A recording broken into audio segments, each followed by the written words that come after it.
Hello, and welcome to North Country Matters. This civic media program is produced by WCKN, a student-run cable television of Clarkson University. This program is a partnership production of Clarkson Center for Excellence in Communication, St. Lawrence County chapter of the American Association of University Women, and the St. Lawrence County League of Women Voters. My name is Edward Eskew. I am a student in a course at Clarkson called Mass Media and Society. I and a number of my fellow students provide a production crew for this series. The opinions expressed in this program are those of the speakers and do not represent the views of the producers, WCKN, or Clarkson University. Today's guests are Bob Burns, Clarkson graduate, resident for 46 years, and retired village administrator and engineer. Alex Jacobs, a member of the Dissolution Study Committee, and Michele Arnold, also a member of the Dissolution Study Committee. Bob, take it away. Thank you. I want to make clear at the beginning of this session that we're not talking about whether or not to dissolve the village. That has been discussed, that has been studied by the Dissolution Committee. There have been many reports on it.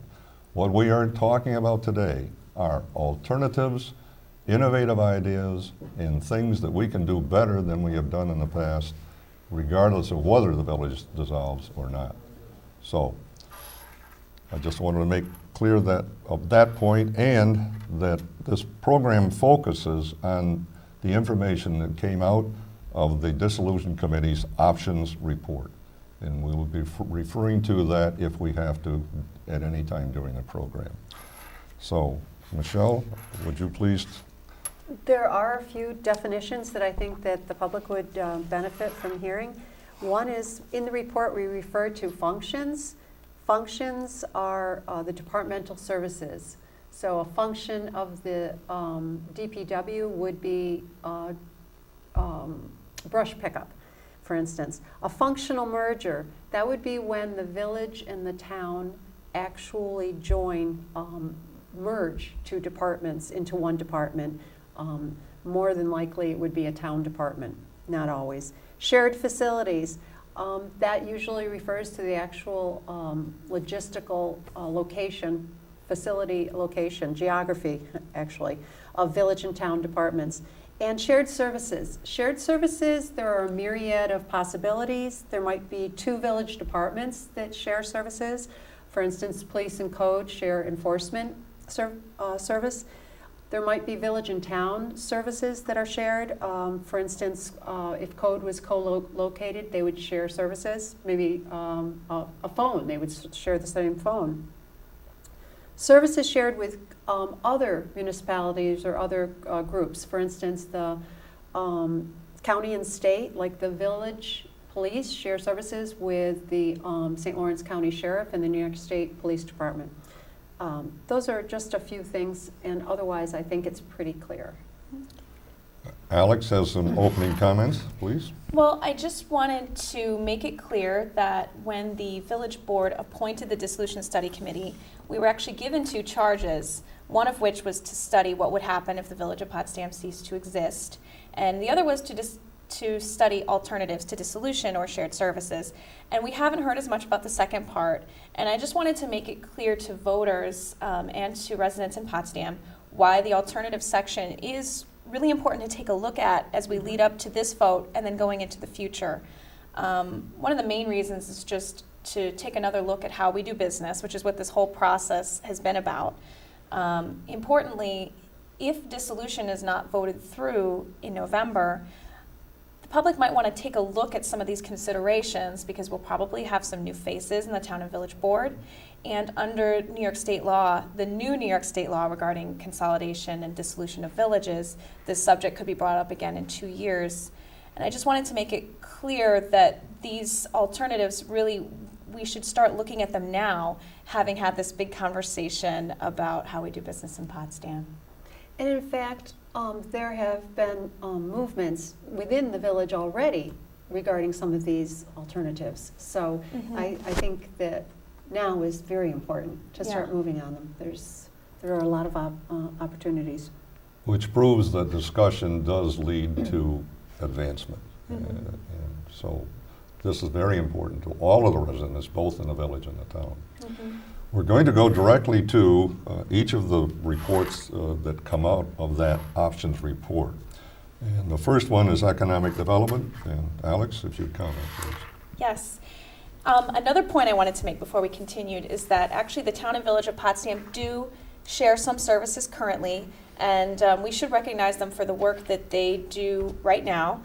They do share some equipment and collaborate on projects in highway and DPW, and there is some cooperation within code and collaboration informally between departments at the town and village.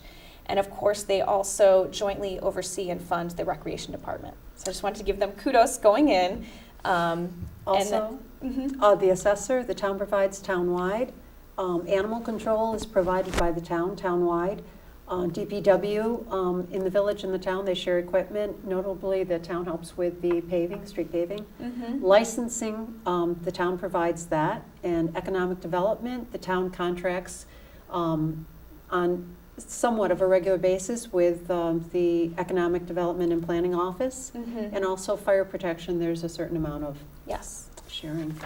So economic development, Bob, I know you asked me about. In the general subcommittee, of which I was the chairwoman, we looked at, among other functions, the Community and Economic Development Office. This office is really important to the way of life in Potsdam. They apply for grants that improve our downtown. They try to attract businesses and facilities to our area. They work on renewing our downtown buildings, multiple other functions. And right now, the town of Potsdam does, as you mentioned, contract with the village for services related to community development block grants and other grant applications. What our subcommittee looked at was one option for this department, if the village continued to exist, is that the department could actually become a townwide economic development office, so that both the town and the village would jointly fund and oversee it. This could have multiple multipliers in terms of making the town and village cooperation and one vision for economic development into the future, really being the catalyst for that change.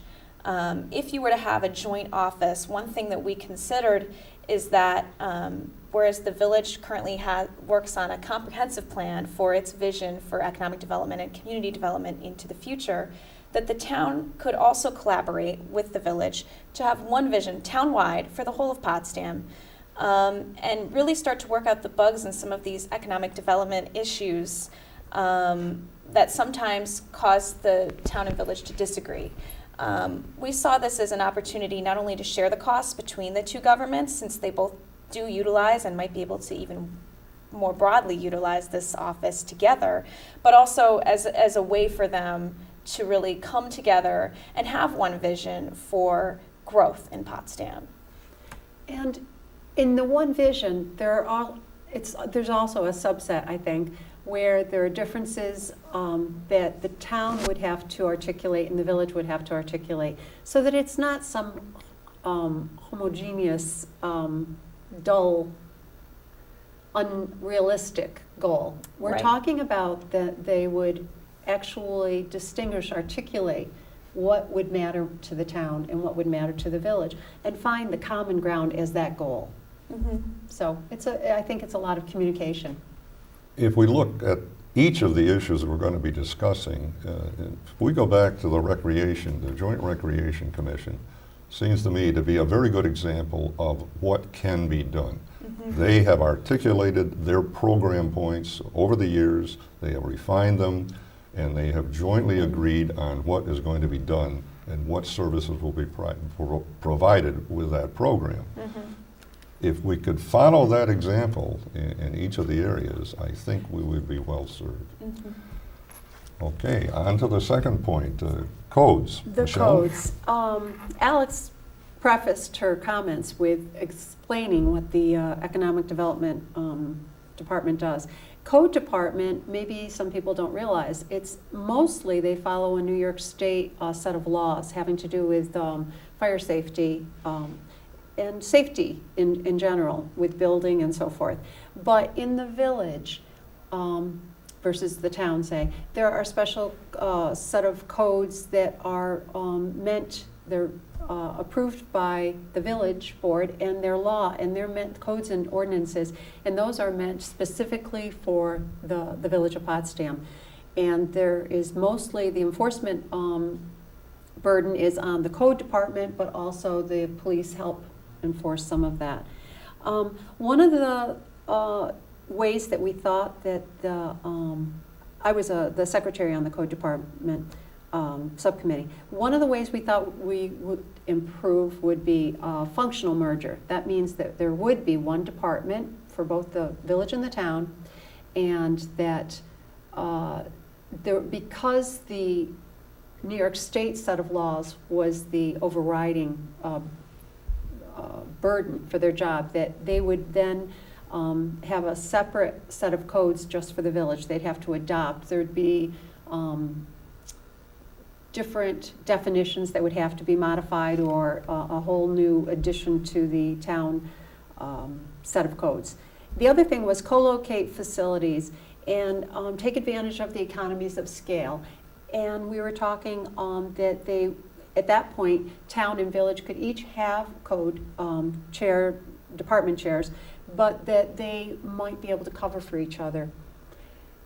For instance, if a code department, if the town code department, code enforcement official was out at 3 a.m. because there was a fire, there might be something that came up with building in the town the next morning that maybe he was still tied up with having to report about the fire, that maybe someone from the village could cover for him.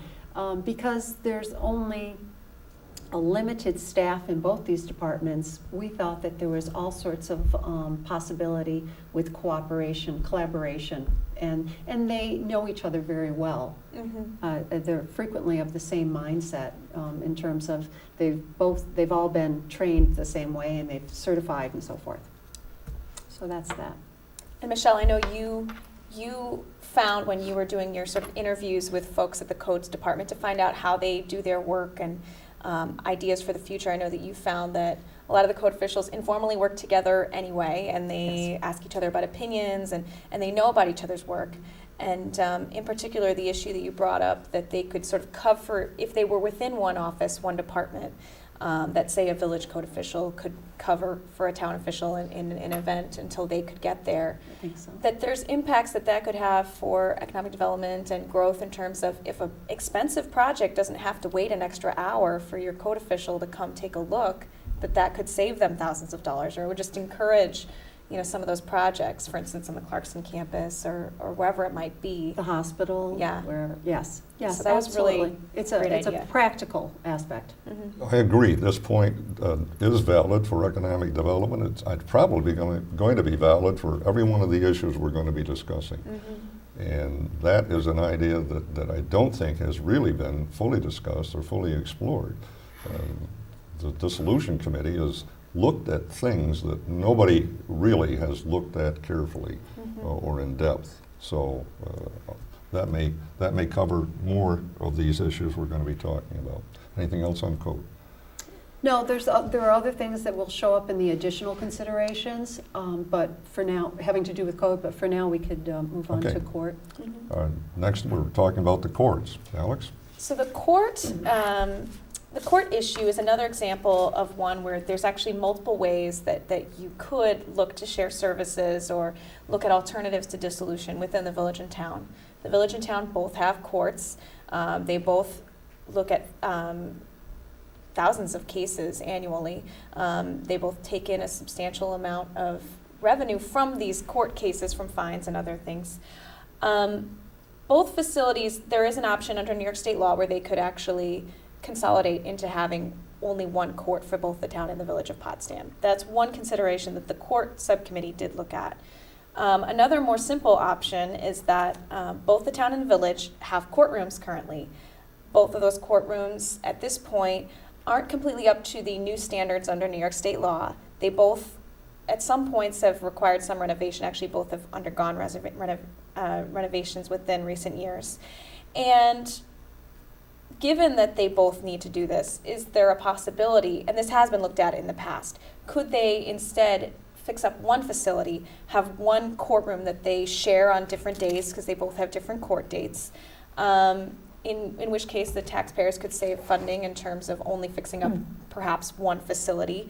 Regardless of whether you merge the function in that you have only one court for both, you could still maintain the two separate operations, but sharing that one facility at the very least would save some funding. And it could also, once again, just by co-locating, encourage cooperation between, say, the court clerks or some of the other staff on cases or filing, things like that.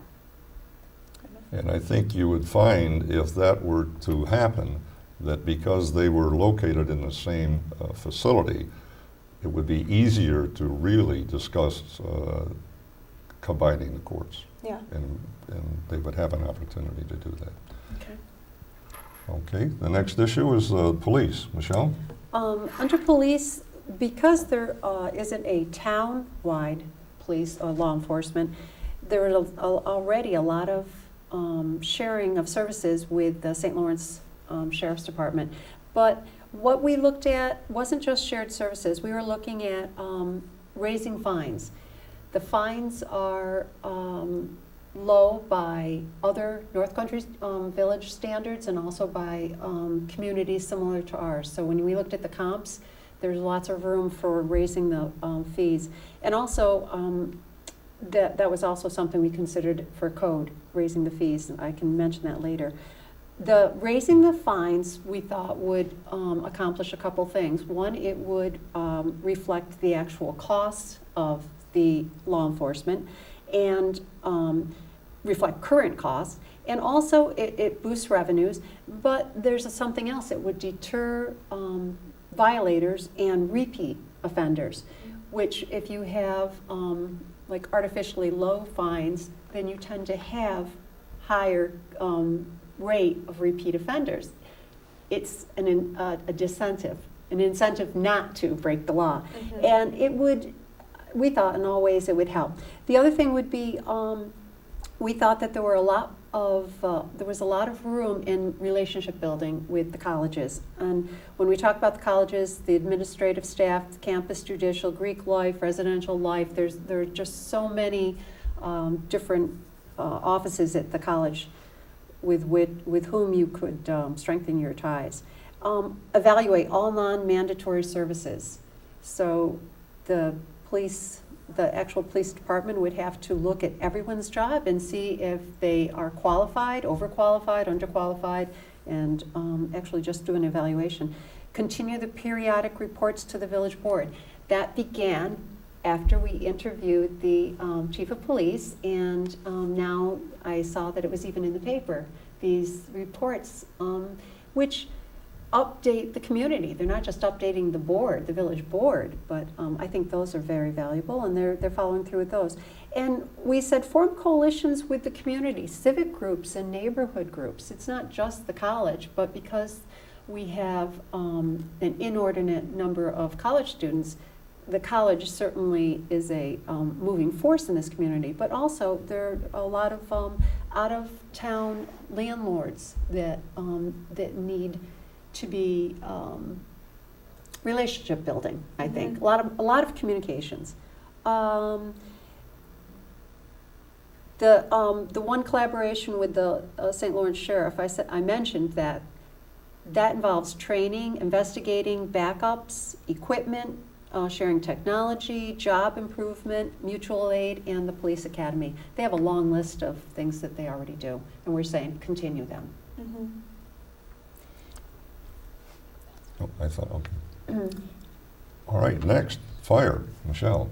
Fire. Now, fire was not my subcommittee. I was chair of the police, but fire was not my subcommittee. But my understanding, based on the report and being in the meetings, that it's not really a fire department, but two corporate entities. And this is all in the options report.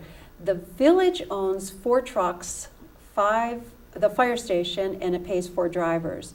But the firefighters are volunteers of the Potsdam Fire Department, which is really a membership corporation, and it's appointed by the board of the fire commissioners, and it sets its own tax rates.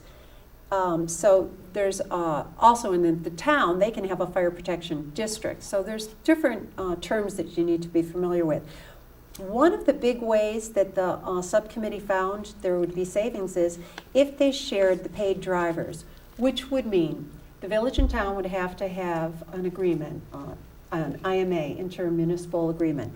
And if they had that agreement, the village employees would be under the village for management purposes, but there would be a decrease in the town outside the village response.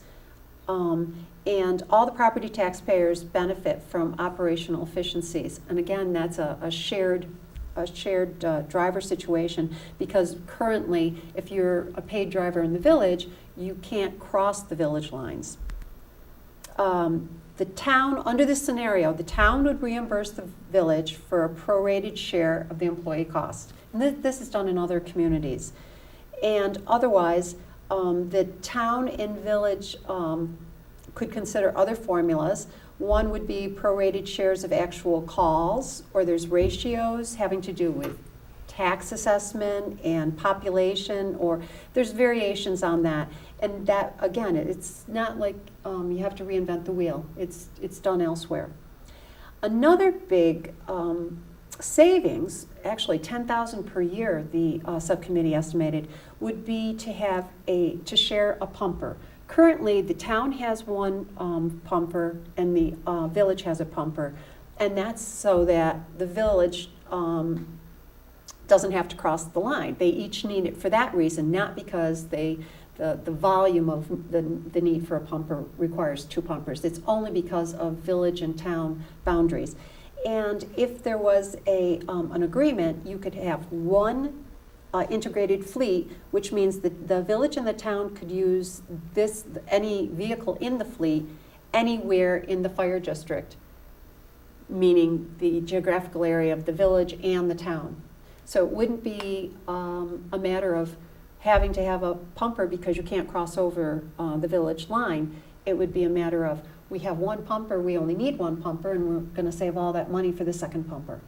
And you might have faster response and call times in the town outside the village limits if those drivers can cross that boundary. And you would. With that Exactly. pumper. That's another one of those kind of factual benefits. And the call time also affects the rates for fire insurance. And if we have reduced call times, then hopefully there would be a reduction in the premiums that would have to be paid by the homeowners in both the village and the town. Mm-hmm. Greater efficiency can lead to lower costs. So, And not just cost. If your house is on fire, you're not Yeah, thinking yeah. you're not thinking of how much money is that village taxpayer, that town taxpayer going to save. There's something very, very elementary, very basic about this. And with the police too, when it comes to response time, you want protection as quickly as Yes. possible. So Mhm. there's a lot of payoff with that one. good point. Anything else on fire? No, not that I Okay. would Next, we'll say. turn to general issues. Alex? So, in the general subcommittee, one thought that people had was that the village could contract to act as the town's registrar. This is done in some other communities. The town might find some savings or some time savings, at least for one of its overworked clerks, perhaps. It's not something that the town is currently open to, but there's possibilities for it in the future.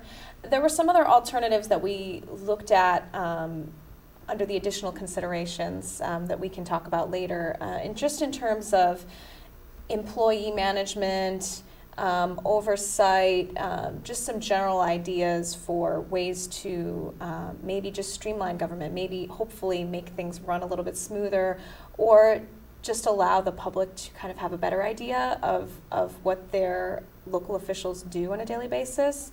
So we didn't have too many ways to save in this area with general. Okay. All right. DPW and utilities, Department of Public Works and Utilities, both Alex and Michele. Who leads off? Well, I'll let you go ahead. the DPW, the Department of Public Works, is one of the largest departments in the village. And it's actually one of the largest, I believe, in the town. But focusing on the, excuse me, on shared, as far as shared services, I actually need to check my notes here, because mostly there's not too much that they can share. There's some equipment they can share. There's some expertise they can share. The village has obviously a lot more expertise in the sewer and water area than the town officials. But there wasn't a lot of overlap area, and I don't believe that the subcommittee found a lot of reason to, other than they have a kind of a, similar to code, they have an informal cooperation and they would help each other out. But I don't believe there was much other than that. And very simply because they have, for instance, different roadways to maintain and different needs because of that. So that one was a little bit, they do cooperate now in some ways, so to some degree, as much as they can. So it was hard to find, I know, for that subcommittee to find extra things to be done. One of the difficulties many people don't understand is the town is using large tandem wheel trucks. They have a wider turning radius. They are not appropriate for the smaller village streets. The village has the smaller single axle trucks because they have to be more mobile, they have to be more agile, thank you. And so you can't just say, okay, we can get rid of 2 trucks here and 2 trucks there and not have to replace them. There are limits to what you can do. But there's an interesting point you raised, Michele, and that is that that's not a formal agreement between the highway department and the DPW and the village DPW. There is movement in the state in many levels between counties and towns and between towns and villages to formalize these agreements so that there's no question about insurance coverage when you go over one line or the other, just the same way we're talking about the police and fire. And I just like your ideas about how easy this would be or how difficult it would be to create these formal agreements in each of the areas we've been talking about and the additional areas that we may talk about. Do you think, you both spent a great deal of time in those committee meetings and in the dissolution meetings. And before I forget it, I just want to thank both of you publicly, by the way, for that kind of input. I don't think everybody realizes how much time went into this entire study. So, thank you. Thank you. Do you, your opinion about whether this would be an extremely difficult or a fairly reasonable thing to do, have the formal agreement signed? Well, I agree with what you said about, it seems to sometimes that there's almost like this invisible wall that municipalities kind of don't want to overstep because they're worried about, things like insurance costs or well, what's in it for me to work with them, and they're worried about overstepping and maybe doing the wrong thing, and so they might not necessarily naturally take that extra step to try to save in whatever areas. Actually, I think there are multiple areas where there's a little bit of people, it might not actually be in the mindset to think about, okay, well, what if we were to work with them on this project, or they have that piece of equipment that we need. We should say that they do this sometimes, but I'm just wondering if some of these mandates or any laws on the state level made it easier to just get over that hurdle mentally, to know that you can kind of just think about that possibility, because I think people are worried about doing the wrong thing. Like a cultural thing. A culture of the, not cultural, culture mindset. That was the word I was thinking of too. And of course, insurance guides a lot of the decisions with the fire, the police, the DPW. So that's an important piece to take in, to factor into all of this. we talked about utilities a little bit, but mostly because the village has water and sewer, and the town only has the water and sewer that they pay out to. It's contracted for Unionville, I believe, and so forth. There's some of those smaller hamlets. I don't even know what they are. That is a hamlet. Yes, okay.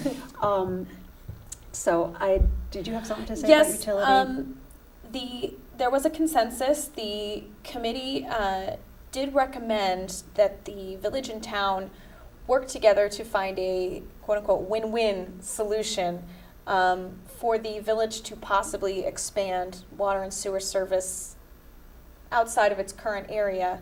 There are obviously some difficulties with this. The village only has so much capacity to provide for these services. And currently under village policy, it won't provide those services unless a property annexes into the village.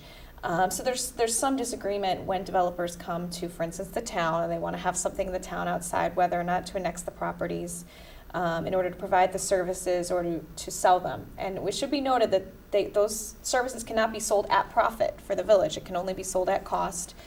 So there was some debate about this. This is an ongoing issue within the community that the committee felt generally that it's time for the village and town to try to find that win-win compromise for this issue, because there is some possibilities for economic growth going ahead, and it's one of those issues that there's sort of the tip of the iceberg, and it points to the fact that when you have these two municipalities that do have different interests, that sometimes you're going to have disagreements about economic development, for instance. And so this was one of those issues that we felt, for instance, if you had a townwide economic development office or commission, that you can come to, if you can come to some sort of compromise on this type of issue, that it would hopefully catalyze some more compromise, some more cooperation, and even more sharing going forward. So we just looked at it as an issue where we were really hoping that those two communities can work together to find a compromise, and that there might be a functional way in order to get them to kind of get over that hurdle. I'm interested that you use the word compromise, because I've said in this studio before, I said publicly and privately, compromise is not a dirty word. Compromise is the operational phrase. And our present national and state issues that do not involve compromise, but very hardly held, firmly held political beliefs have no place in an area the size of the village and town of Potsdam. So again, to me, compromise is an operable phrase, not a curse word. So anyways, we need to talk about, go ahead. Oh, I just wanted to clarify for anyone who maybe is not familiar with the sewer operation or the report in which it's cited. In the village, the water is not so much the issue as far as the plant and the capability, but the sewer plant is. I believe the sewer plant is from 1969, and it only is able, has the capacity for a little bit more than what it is already doing. So there's not only reason to discuss this from a philosophical point of view in terms of our comprehensive planning and economic development, but from a realistic, the logistics of, if we are to even think that there will be other properties that need sewer, then we have to look at the facility and determine how are we going to move forward with this. It's just a realistic. There's a complicating factor here too. The water treatment plant puts out about 1 million gallons of water a day, and the sewage treatment plant treats 2.5 million gallons, which means there's a tremendous amount of infiltration of stormwater into this sanitary sewer system, and we do not have a comprehensive stormwater collection system in the village.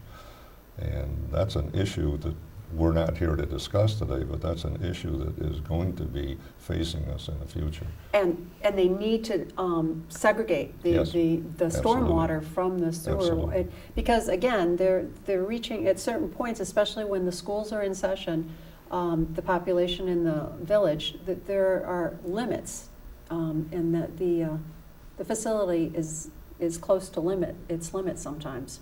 They should have started that issue in about 1920. If they had, we wouldn't have some of these difficulties we have now. All right, additional considerations. Under additional considerations, there were, this is a section of the report that, for different reasons, different people worked on parts of this. In the case of code, for instance, there was one example of an idea for shared services or improvement in government. Because it included hiring or increasing the FTE, the full-time equivalent of a staff member, we were discouraged by our consultants to add this as one of the options because it actually meant spending more money. But our rationale was we would spend more money because then we would free up code enforcement officers to be in the field doing their valuable work more. That was one of them. So that means that a current position that is like 1/3, I think it was 0.33, that would go to a full-time position. That person would be trained to do some more basic tasks in the code enforcement office, especially if they were co-located. Mm-hmm. And then the certified code enforcement officers, they would be able to do the heavy work. That was one of the things that was in this other considerations. Another thing that this was not that was consensus in the subcommittee. This was not consensus, but one of the items that came up out of the research that we did for the report was annual reviews, and there are no official annual reviews or formal. And we were. It was suggested that standardized yearly performance review system for increased accountability be considered. Track goals, monitor staff time. You might be evaluating equipment and facilities and technology during the course of this.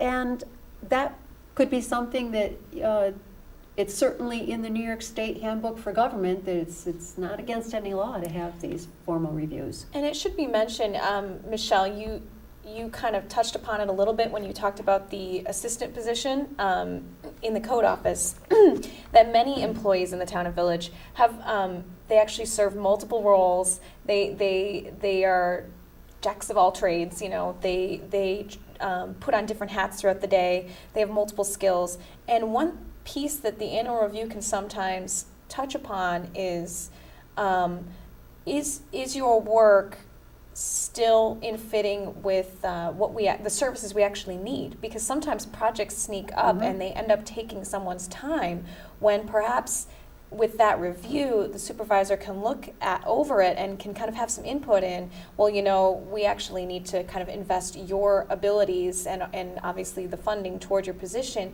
into maybe this priority instead, because we do have so many people that work on multiple projects and multiple facets within the town and the village. The annual review would help with accountability. If someone has a job and they know what that job is, and they know what they have to do, and the annual report makes it clear what has been done, what still needs to be done, and how the time of that individual or that office was used. And that kind of review is always beneficial because it does help increase efficiency. So I think that's important. I think it's a great tool, and I think it's I think it does a service to both the employees and to management and to the village board and to the taxpayers ultimately. I think it's something that is, again, it's not like you have to reinvent the wheel either. This is not something that's never been done. Mm-hmm.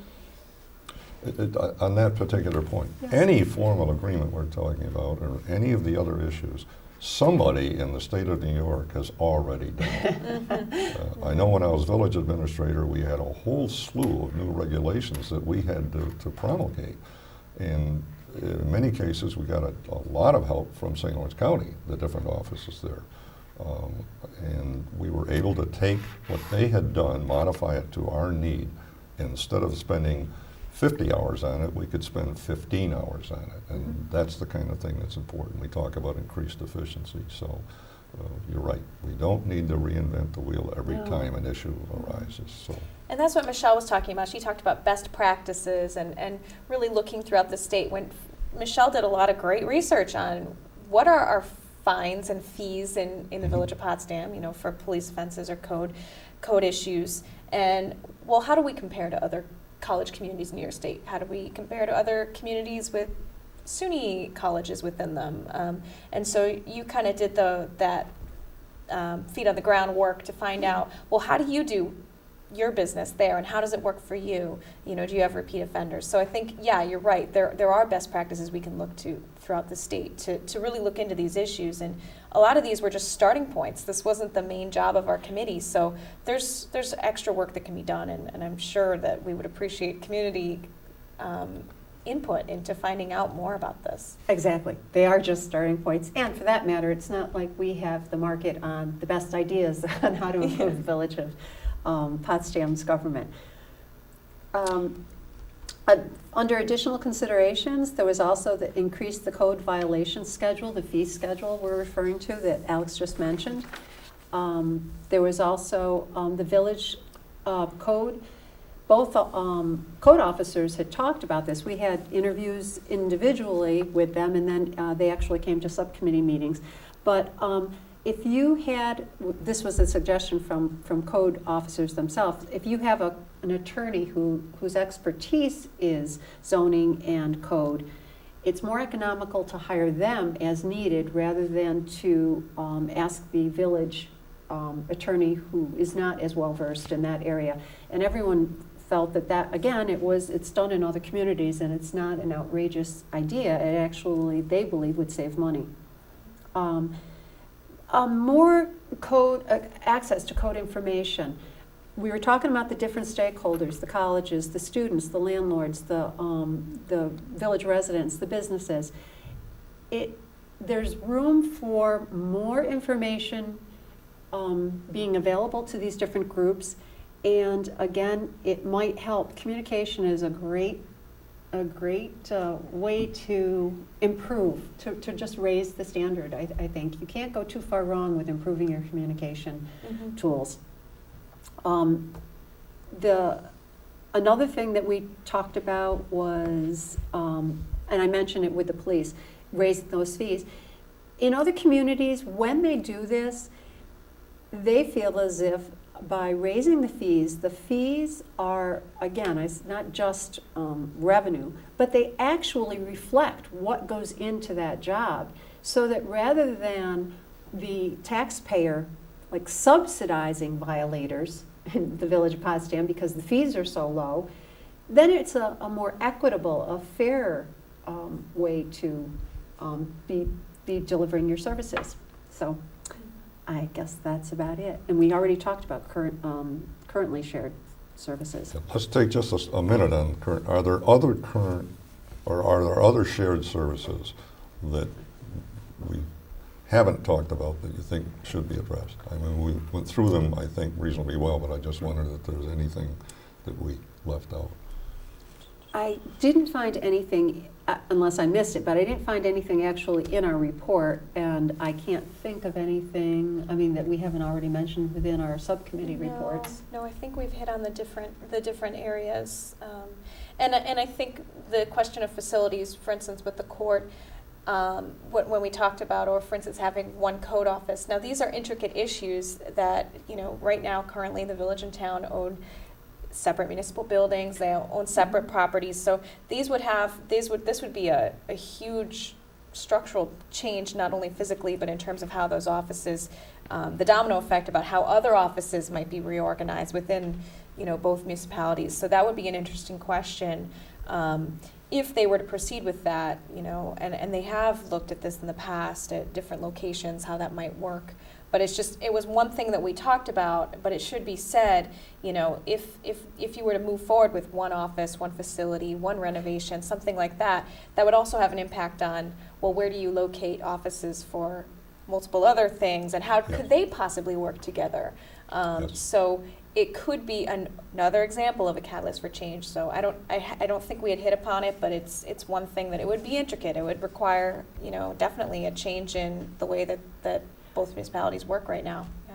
When we talked about code, we had talked about co-locating the code officers, the code departments, but the assessor's office is adjacent to the code over at the town. And we were also saying, since it's an assessor, it's a town-wide assessor, that the assessor, it might be, I believe they said was preferable, the code officer said it would be preferable if that assessor was also close by within the co-located facility. So that's what you're talking about. It's more than just, an isolated department. Even within the village to village, the enforcement of codes and ordinances with the police, they're 24/7 versus code, which is Monday through Friday type job. Mm-hmm. So there's lots of impact.